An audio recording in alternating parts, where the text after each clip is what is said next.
I opened my eyes. The light was wrong. It was dim, diffused, the colors were off, more hues of purple and green than any familiar sunrise. Where was I? I tried to sit up, but my head spun. My last memory was nothing. My mind was blank. I had no past. Panic welled up inside me.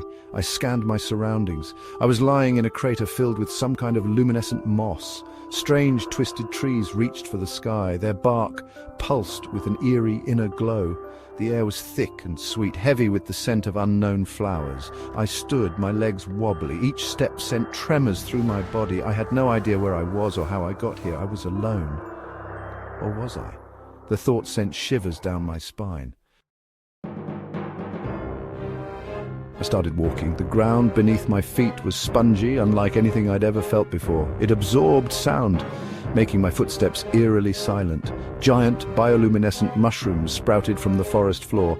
A rustle in the undergrowth made me jump. A creature unlike anything I'd ever seen emerged. It had 6 legs and iridescent scales that shimmered in the strange light.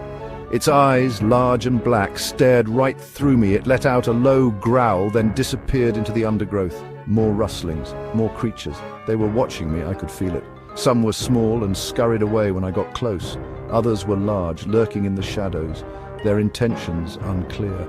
Fear and curiosity battled within me. What were these creatures? Were they dangerous? As I ventured deeper into this alien world, the feeling of being watched intensified. Glowing eyes followed me from the darkness. Whispers seemed to drift from the rustling leaves, though I couldn't understand the language. Was I being hunted, studied? I stumbled upon a clearing dominated by a colossal tree. Its trunk was wider than a football field. Its branches, adorned with pulsating flowers, seemed to hold up the sky itself. Was this the heart of this strange world? Suddenly the ground beneath me trembled. A low hum vibrated through the air.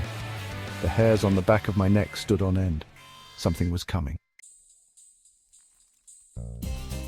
The ground split open. A blinding light erupted from the chasm, bathing the forest in an ethereal glow. I closed my eyes, shielding them from the intense light.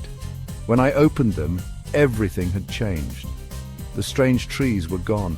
The bizarre creatures vanished. The unfamiliar sky was replaced by a sterile white ceiling. I was lying on a table, hooked up to machines that beeped rhythmically. A figure in a white coat stood over me, a clipboard in hand. "Welcome back," he said, a smile spreading across his face. "The simulation is over. How did you like our little experiment?" Was it over? Was this reality, or was the real experiment just beginning?